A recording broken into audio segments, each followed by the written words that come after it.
আসসালামু আলাইকুম রহমতুল্লাহ।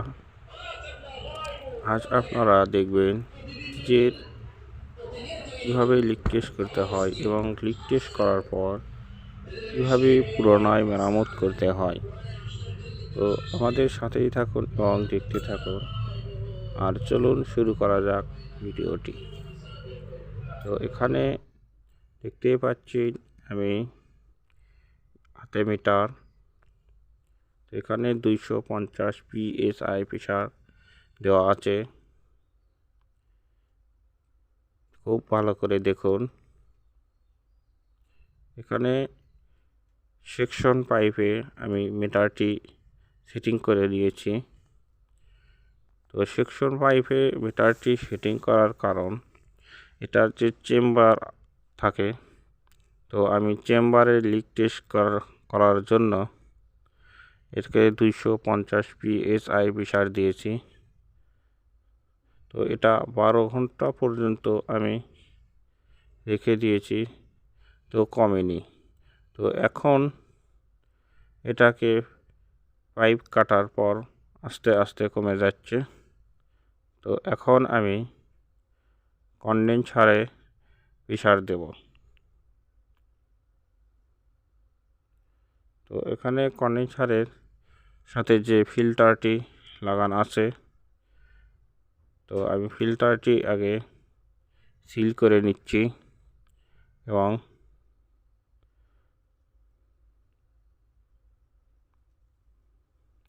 তো এখানে কন্ডেন্সার পাইপ একটু কেটে নিতে হচ্ছে।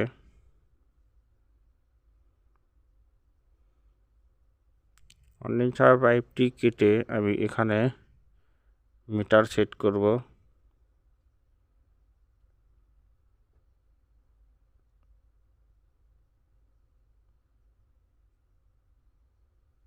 তো এটা হলো পাইপ কাটার বা টিউব কাটার দিয়ে আমি পাইপটি কেটে নিচ্ছি। তো দেখুন আমি এটাকে মিটার, দেখতে পাচ্ছেন মিটার সেট করতেছি গ্যাস ওয়েল্ডিং এর মাধ্যমে।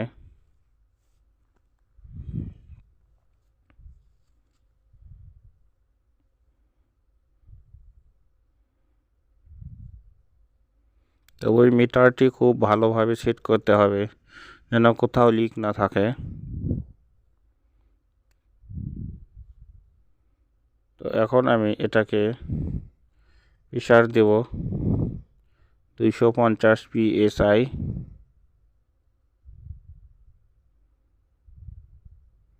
তো এখানে 250 PSI প্রেসার দিতেছি। মিটারটি ফলো করুন।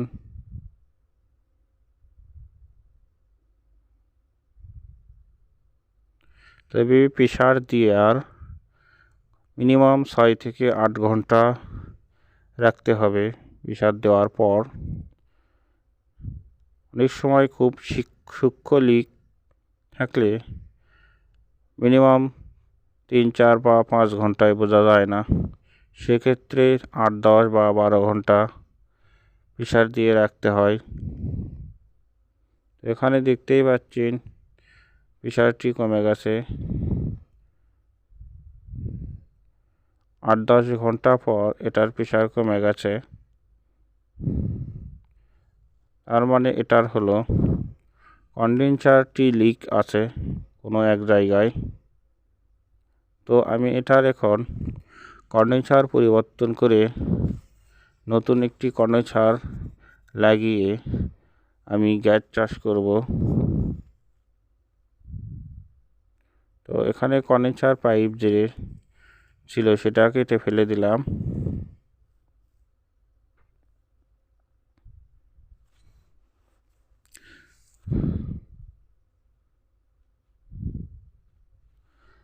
কন্ডেন্সার পাইপ লাগানোর আগেই কম্প্রেসার তেল পরিবর্তন করতে হবে।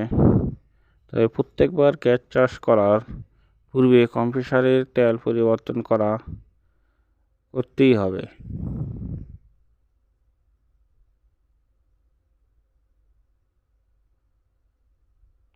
তো এখন আমি কম্প্রেসারের স্ক্রু বা নাট খুলে নিলাম। তো এখন আমি কম্প্রেসারটি,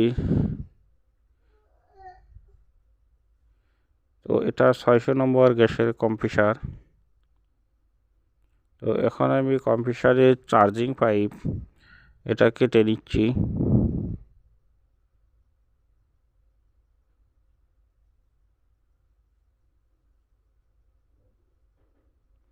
তো এখানে চার্জিং পাইপ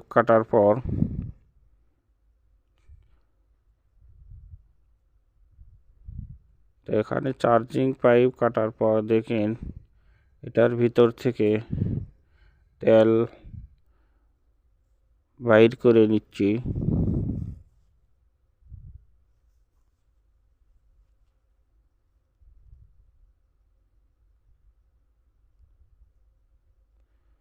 তো এটার তেল বাইর করা হয়ে গেল। এটা পরিমাণে অনেক কম তেল আছে, যে পরিমাণ থাকার কথা সেই পরিমাণে তেল নেই, অনেকটাই কমে গেছে। তো এখন আমি আবার নতুন তেল কম্প্রেসারে তুলব।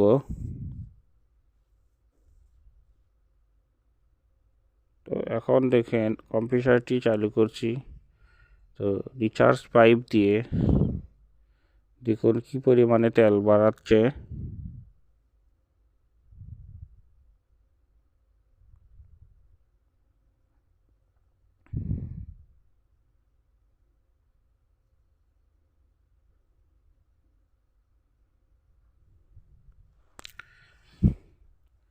কম্প্রেসারটি একটু ওয়াশ করে নিলাম তেল বাইর করার জন্য।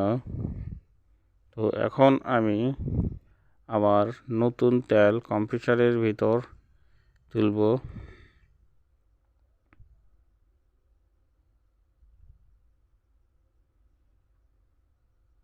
তো দেখুন কম্প্রেসারটি রানিং বা এখন পর্যন্ত চলতেছে, মিটারটি ফলো করতে পারেন।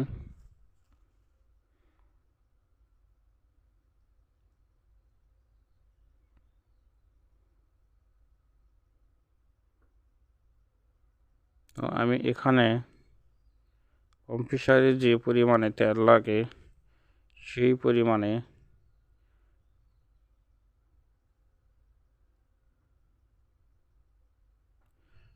তেল নিয়ে এখন আমি কম্প্রেসারে তুলব। তো কম্প্রেসার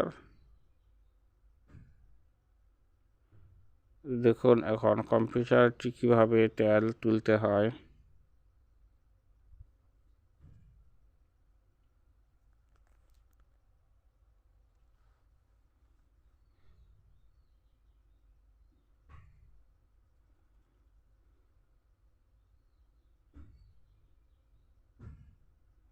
তো কম্প্রেসারের ভিতর তেল তোলা হয়ে গেল। তো এটাকে আবার ওয়াশ করব। তো এখন দেখুন তেল বাড়াচ্ছে না।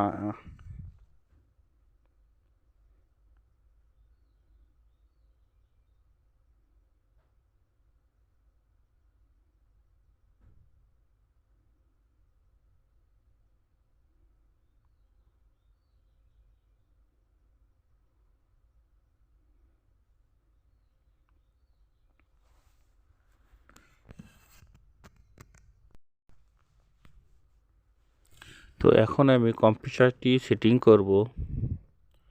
তো কম্প্রেসারটি বসানোর পর স্ক্রুগুলো খুব ভালোভাবে টাইট দিতে হবে,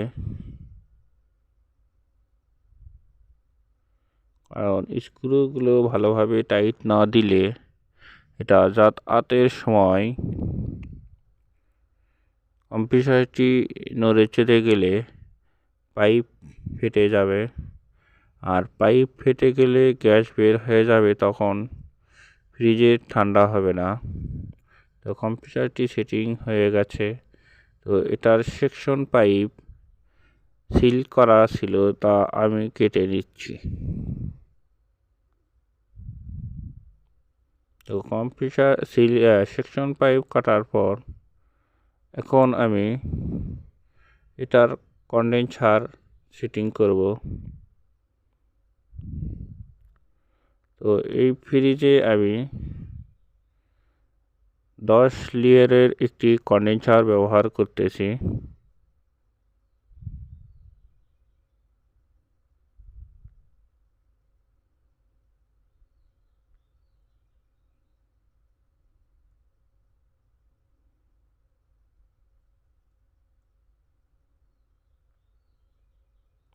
তো এখানে আমি কন্ডেন্সারটি লাগানো হয়ে গেছে। দেখুন এটা 10 লেয়ারের কন্ডেন্সার।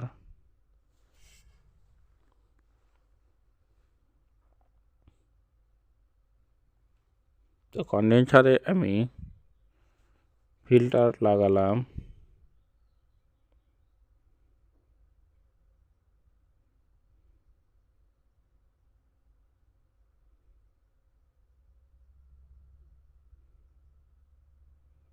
ফিল্টার লাগানোর পর এখন আমি ক্যাপিলারি লাগাতেছি।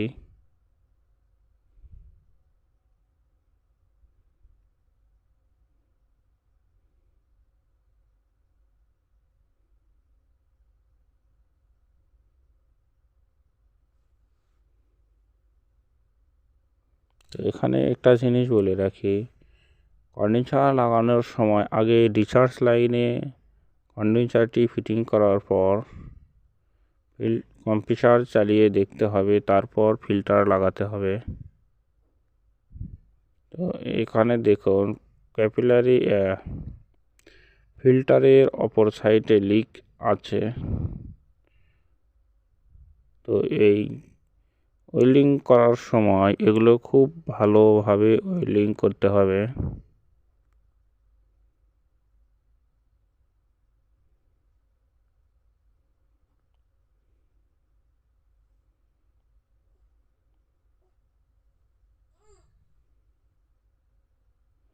তো এখন আমি আবার কম্প্রেসারটি চালিয়ে সেকশন পাইপ দিয়ে বাতাস বের হয় কিনা তা দেখব এবং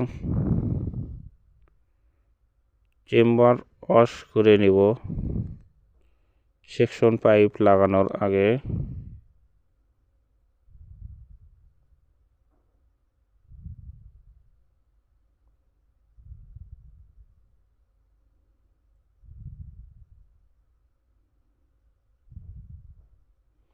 তো এখন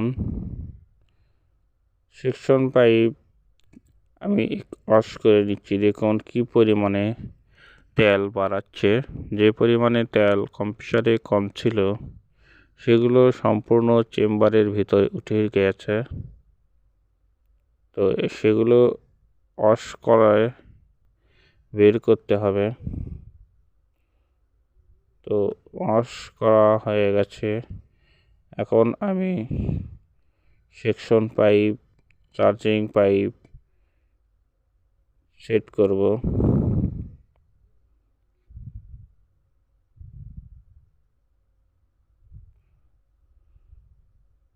তো এখন আমি সেকশন পাইপটি ওয়েল্ডিং করতেছি।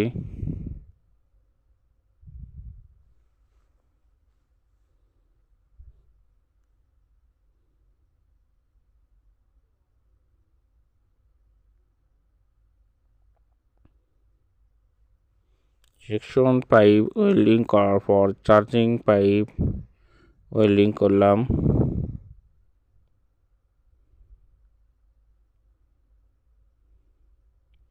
তো সেকশন পাইপ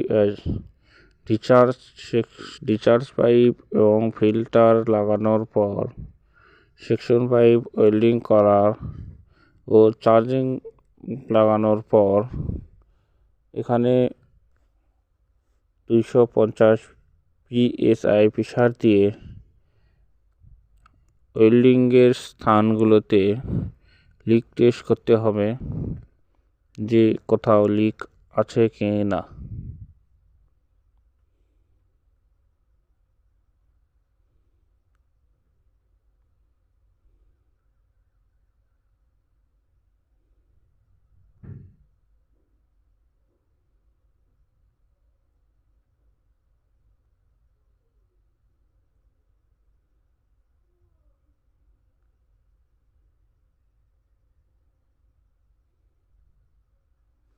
মিটারটি দেখুন আস্তে আস্তে প্রেসার বাড়তেছে।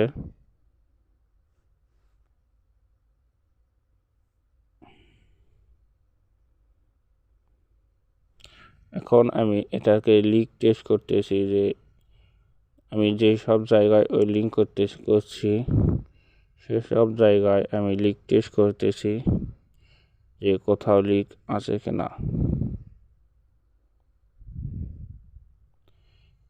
তো লিক টেস্ট করার জন্য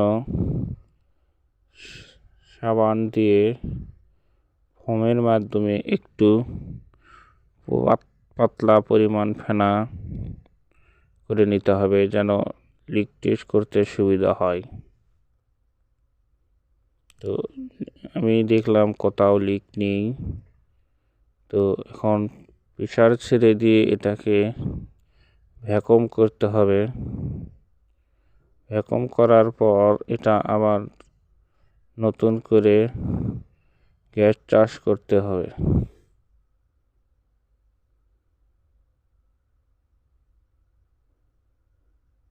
তো এখন আমি এটাকে কম্প্রেসার চালিয়ে ভ্যাকুয়াম করতেছি।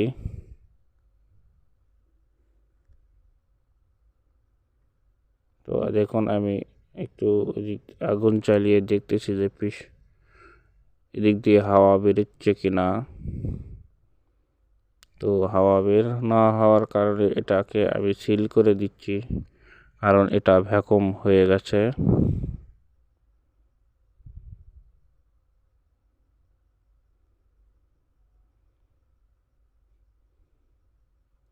তো এখন আমি এটাকে 600 নম্বর গ্যাস দিয়ে গ্যাস চাষ করব। এখানে 600 নম্বরের যে গ্যাস দেখতেই পাচ্ছেন,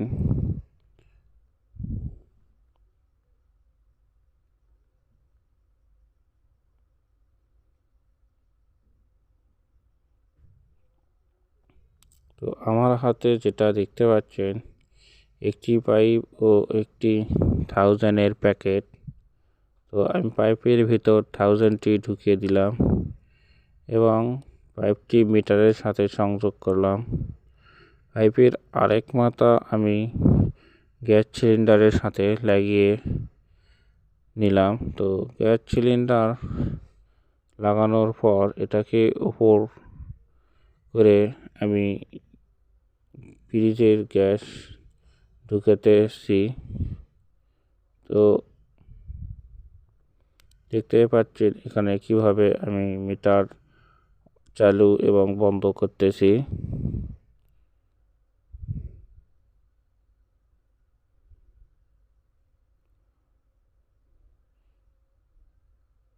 এখন আমি ফ্রিজটি চালু করব।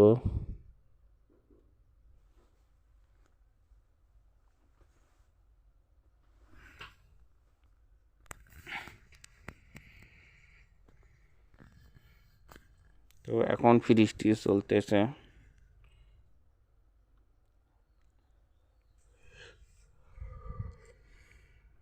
.70 অ্যাম্পিয়ার নিয়ে ফ্রিজটি চলতেছে।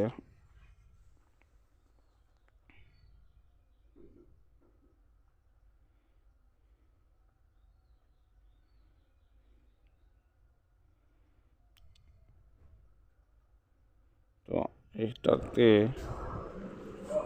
আমি এখন পানি দিয়ে চেক করার জন্য 1 বোতল পানি রেখে দিলাম। তো এখন আমি 12 ঘন্টা পর দেখেন সেকশন পাইপ কি পরিমাণ নামতেছে। হালকা হালকা করে সেকশন পাইপ নামবে গ্যাস কমপ্লিট হওয়ার পর। তো এখন দেখুন কি পরিমাণ পেপার বাড়াচ্ছে। তো এটা বরফ হয়ে গেছে।